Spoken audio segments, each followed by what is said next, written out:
മംദാനി ഒരു ജിഹാദിസ്റ്റ് ആണോ? Do you think you're standing next to a jihadist right now in the Oval Office? No, I don't. ഇല്ല, ഞാൻ അങ്ങനെ കരുതുന്നില്ല.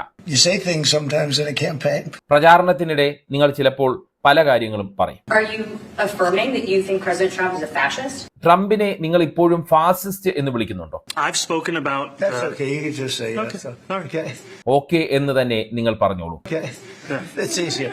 ഗാസയിലെ വംശഹത്യയ്ക്ക് അമേരിക്ക ഫണ്ട് നൽകുന്നു എന്ന ആരോപണത്തെക്കുറിച്ച്. I've spoken about the Israeli government committing genocide, and I've spoken about our government funding it. അമേരിക്കയിലെ ലക്ഷക്കണക്കിന് കുട്ടികൾ ഭവനരഹിതരാണ്. അവർക്ക് വേണ്ടി ആ പണം ചെലവഴിക്കണം. We're in the 9th consecutive year of more than 100,000 school children being homeless in our city. സ്വാഗതം page 10 സ്റ്റോറീസിലേക്ക്. നിലപാടിൽ ഉറച്ചു നിന്ന് മറുപടി പറഞ്ഞ സൊഹ്റാൻ മംദാനി.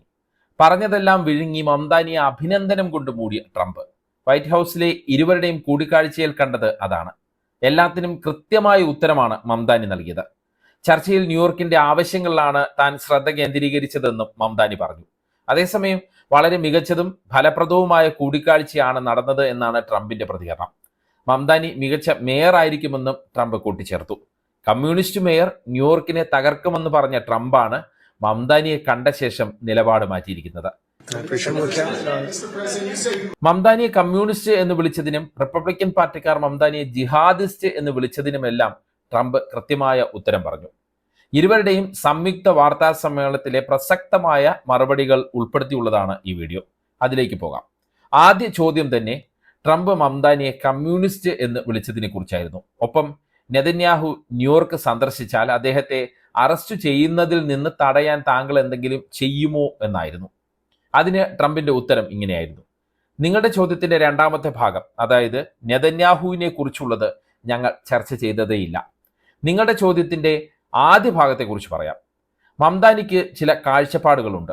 ആർക്കറിയാം അദ്ദേഹവും മാറുമോ എന്ന്. നാം എല്ലാവരും മാറുന്നു.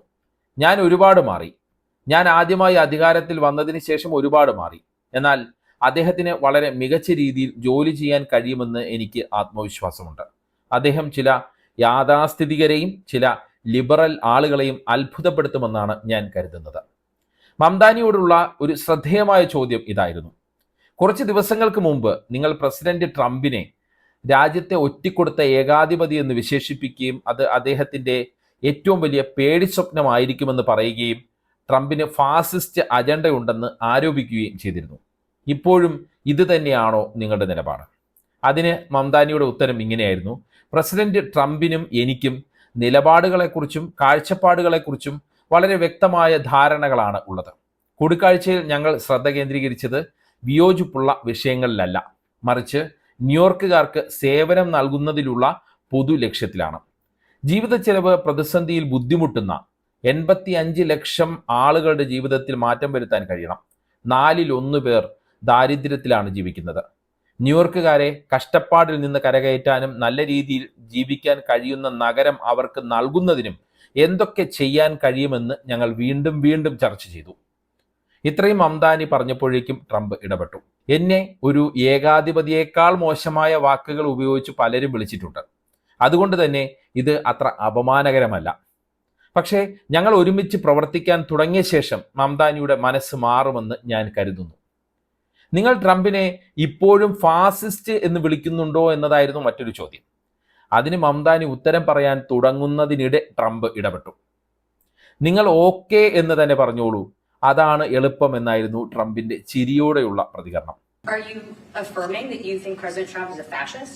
I've spoken about. That's okay. You can just say yes. Okay. That's easier. It's easier than explaining it. I don't mind. ഇതിനിടയിൽ മംദാനി ഓക്കെ എന്ന് പറയുകയും ചെയ്തു. അതായത് ട്രംപിന് ഫാസിസ്റ്റ് ആണ്, അല്ലെങ്കിൽ ട്രംപ് ഫാസിസ്റ്റ് ആണ് എന്ന നിലപാടിൽ നിന്ന് താൻ പിന്നോട്ട് പോയില്ല എന്ന് തന്നെയാണ് മംദാനി വ്യക്തമാക്കിയത്. ട്രംപിനോടുള്ള മറ്റൊരു ശ്രദ്ധേയമായ ചോദ്യം മംദാനിയെ ജിഹാദി എന്ന് വിളിച്ചതിനെ കുറിച്ചായിരുന്നു. റിപ്പബ്ലിക്കൻ നേതാവായ ആലി സ്റ്റെഫാനിക്കാണ് മംദാനിയെ ജിഹാദിസ്റ്റ് എന്ന് വിളിച്ചത്. ഇപ്പോൾ ഓവൽ ഓഫീസിൽ നിങ്ങളുടെ അടുത്ത് നിൽക്കുന്നത് ഒരു ജിഹാദിസ്റ്റ് ആണ് എന്ന് നിങ്ങൾ കരുതുന്നുണ്ടോ എന്നതായിരുന്നു ട്രംപിനോടുള്ള ഒരു മാധ്യമപ്രവർത്തകന്റെ ചോദ്യം. ഇല്ല, ഞാൻ കരുതുന്നില്ല. പ്രചാരണത്തിൽ നിങ്ങൾ ചിലപ്പോൾ പല കാര്യങ്ങളും പറയും. നിങ്ങൾ സ്റ്റെഫാനിക്കിനോടാണ് അതിനെക്കുറിച്ച് ചോദിക്കേണ്ടത്. ഞാൻ മംദാനിയിൽ കണ്ടത് വളരെ യുക്തിസഹനായ ഒരാളെയാണ്. ന്യൂയോർക്ക് വീണ്ടും മഹത്തരമാകണമെന്ന് അദ്ദേഹം ആത്മാർത്ഥമായി ആഗ്രഹിക്കുന്നു. Do you think you're standing next to a jihadist right now in the Oval Office? No, I don't, but you say things sometimes in a campaign. I met with a man who's a very rational person. I met with a man who really wants to see New York be great again. And I can say again, because New York was great. അതായത് മംദാനിയെ jihadist എന്ന് വിളിച്ചതിനെ Trump തള്ളിക്കളയുന്നു. പിന്നീടുള്ള ചോദ്യം പശ്ചിമേഷ്യയെക്കുറിച്ചുള്ളതായിരുന്നു. അതിനുള്ള ട്രംപിന്റെ ഉത്തരം ഇങ്ങനെയായിരുന്നു: ഹമാസിനെയും മറ്റെല്ലാവരെയും പൂർണ്ണമായി നിരായുധീകരിക്കാൻ ശ്രമിക്കുകയാണ്. മിഡിൽ ഈസ്റ്റിൽ ഇപ്പോൾ ആദ്യമായി സമാധാനമുണ്ട്. സൗദി രാജാവ് വന്നു $1 ട്രില്യൺ അമേരിക്കയ്ക്ക് നിക്ഷേപം വാഗ്ദാനം ചെയ്തു. ഹിസ്ബുല്ല ലബനോനിൽ വലിയ പ്രശ്നങ്ങളാണ് സൃഷ്ടിക്കുന്നത്. ലബനോനു വേണ്ടി എല്ലാവരും ഒരുമിച്ച് ജോലി ചെയ്യുന്നു. മിഡിൽ ഈസ്റ്റിൽ സമാധാനം വേണം എന്നത് ഞങ്ങളുടെ ആഗ്രഹമാണ്. ഇതിനൊപ്പം ചേർന്ന് മംദാനി പറഞ്ഞത് ഇങ്ങനെയായിരുന്നു: ന്യൂയോർക്കിലെ ട്രംപിന്റെ വോട്ടർമാരോട് സംസാരിച്ചപ്പോൾ 2 കാര്യങ്ങളാണ് ഞാൻ കേട്ടത്. അനന്തമായ യുദ്ധങ്ങൾ അവസാനിപ്പിക്കണം, മനുഷ്യാവകാശ ലംഘനങ്ങൾക്ക് നികുതി പണം ചെലവഴിക്കരുത്, ജീവിത ചെലവ് കുറയ്ക്കണം. ഇത് രണ്ടും ചർച്ച ചെയ്തു. അതിൽ ഞാൻ സന്തോഷിക്കുന്നു എന്നും മംദാനി പറഞ്ഞു. മാധ്യമപ്രവർത്തകൻ മംദാനിയോട് അടുത്തതായി ചോദിച്ചത് ഇതായിരുന്നു: ട്രംപ് സമാധാനത്തിനായി പ്രവർത്തിക്കുമ്പോൾ നിങ്ങൾ അമേരിക്കൻ സർക്കാർ ഗാസയിൽ വംശഹത്യ നടത്തുന്നു എന്ന് ആരോപിച്ചല്ലോ, എന്തുകൊണ്ടാണ് അങ്ങനെ പറഞ്ഞത്? അതിനുള്ള മംദാനിയുടെ ഉത്തരം ഇങ്ങനെയായിരുന്നു: I've spoken about the Israeli government committing genocide, and I've spoken about our government funding it. And I shared with the president in our meeting about the concern that many New Yorkers have of wanting their tax dollars to go towards the benefit of New Yorkers and their ability to afford basic dignity. And what we see right now is we're in the 9th consecutive year of more than 100,000 school children being homeless in our city. And there's a desperate need not only for the following of human rights, but also the following through on the promises we've made in New York. ഞാൻ പറഞ്ഞത് Israeli സർക്കാർ വംശഹത്യ നടത്തുന്നു എന്നാണ്. നമ്മുടെ സർക്കാർ, അതായത് American സർക്കാർ, അതിന് ധനസഹായം നൽകുന്നു എന്നുമാണ് ഞാൻ പറഞ്ഞത്. ന്യൂയോർക്കിലെ 1 ലക്ഷത്തിൽ അധികം സ്കൂൾ കുട്ടികൾ ഭവനരഹിതരായിരിക്കുമ്പോൾ ന്യൂയോർക്കുകാരുടെ പ്രയോജനത്തിനായി നമ്മുടെ നികുതി പണം ചെലവഴിക്കണം എന്ന അഭിപ്രായമാണ് തനിക്കുള്ളത്. അതായത് ഇസ്രയേലിന് വംശഹത്യ നടത്താൻ സഹായിക്കുന്നതിന് പകരം അത് ന്യൂയോർക്കിലും അമേരിക്കയിലും ചെലവഴിക്കൂ എന്നുള്ള കൃത്യമായ നിലപാടാണ് മംദാനി ട്രംപിന് മുന്നിൽ നിന്നുകൊണ്ട് തന്നെ പറഞ്ഞത്. സമാധാനത്തിനുള്ള ഏതൊരു ശ്രമത്തെ താൻ സ്വാഗതം ചെയ്യുന്നുവെന്നും മംദാനി കൂട്ടിച്ചേർത്തു. ന്യൂയോർക്കിനെ ട്രംപുമായി ബന്ധപ്പെടുത്തിയും ചില ചോദ്യങ്ങൾ വന്നു. ചോദ്യം ന്യൂയോർക്ക് സിറ്റിക്ക് പ്രസിഡന്റ് ട്രംപിന് ഇഷ്ടമാണോ എന്നുള്ളതായിരുന്നു. മംദാനിയുടെ ഉത്തരം ന്യൂയോർക്ക് സിറ്റിക്ക് ഇഷ്ടം താങ്ങാവുന്ന ഒരു ഭാവിയാണ് എന്നായിരുന്നു. New York City loves a future that is affordable. മംദാനിയുടെ തന്ത്രപരമായ ഉത്തരമായിരുന്നു അത്.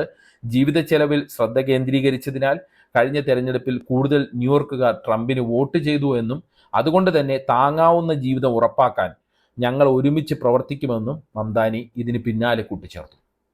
മംദാനി ട്രംപ് കൂടിക്കാഴ്ചയിൽ കൂടുതലും ചർച്ച ചെയ്തത് ന്യൂയോർക്ക് സിറ്റിയെക്കുറിച്ചുള്ള വിഷയങ്ങൾ തന്നെയായിരുന്നു. ന്യൂയോർക്കിനെ ശക്തവും സുരക്ഷിതവും മഹത്തരവുമാക്കാൻ വേണ്ട പ്രവർത്തനങ്ങൾ ചെയ്യുമെന്ന് ഇരുവരും വാർത്താ സമ്മേളനത്തിൽ പല ചോദ്യങ്ങൾക്ക് ഉത്തരങ്ങളായി ആവർത്തിച്ചു. ന്യൂയോർക്കിലെ ജീവിത ചെലവ്, വാടക, പലചരക്ക് സാധനങ്ങളുടെ വില എന്നിവ കുറയ്ക്കുന്നതിനെക്കുറിച്ചും ചർച്ച ചെയ്തു. മംദാനി അധികാരത്തിൽ വന്നാൽ ന്യൂയോർക്ക് നഗരത്തിലേക്ക് ഫെഡറൽ പോലീസിനെ അയക്കുമെന്ന ട്രംപിന്റെ മുൻ പ്രസ്താവന അല്ലെങ്കിൽ ഒരു ഭീഷണി, അതിനെക്കുറിച്ചും ചോദ്യങ്ങളുണ്ടായി. എന്നാൽ തങ്ങൾ രണ്ടുപേരും ആഗ്രഹിക്കുന്നത് ന്യൂയോർക്കിന്റെ സുരക്ഷ ഉറപ്പാക്കുന്നതും അവിടുത്തെ കുറ്റകൃത്യങ്ങൾ കുറയ്ക്കുന്നതുമാണ് എന്ന് പറഞ്ഞ ട്രംപ് മംദാനിയുടെ പോലീസ് അഡ്മിനിസ്ട്രേഷൻ നല്ലതായിരിക്കുമെന്നുള്ള പ്രത്യാശയും മുന്നോട്ട് വെച്ചു. അതായത് ചുരുക്കത്തിൽ പറഞ്ഞാൽ കടുത്ത പ്രത്യയശാസ്ത്രപരമായ വ്യത്യാസമുള്ള 2 പേർ തമ്മിലുള്ള കൂടിക്കാഴ്ച ഒരു ഏറ്റുമുട്ടലാകുമെന്ന് പ്രതീക്ഷിച്ചിരുന്നെങ്കിലും അത് വളരെ സൗഹൃദപരവും ഊഷ്മളവുമായിരുന്നു എന്ന് തന്നെ വിലയിരുത്താം. ഇരുവരും പൊതുവായ ലക്ഷ്യമായി മുന്നോട്ട് വെച്ചത് ന്യൂയോർക്ക് സിറ്റിയുടെ വികസനത്തിൽ ശ്രദ്ധ കേന്ദ്രീകരിക്കുക എന്നതായിരുന്നു. ഈ കൂടിക്കാഴ്ച ട്രംപിനും മംദാനിക്കും രാഷ്ട്രീയപരമായി ഗുണം ചെയ്തു.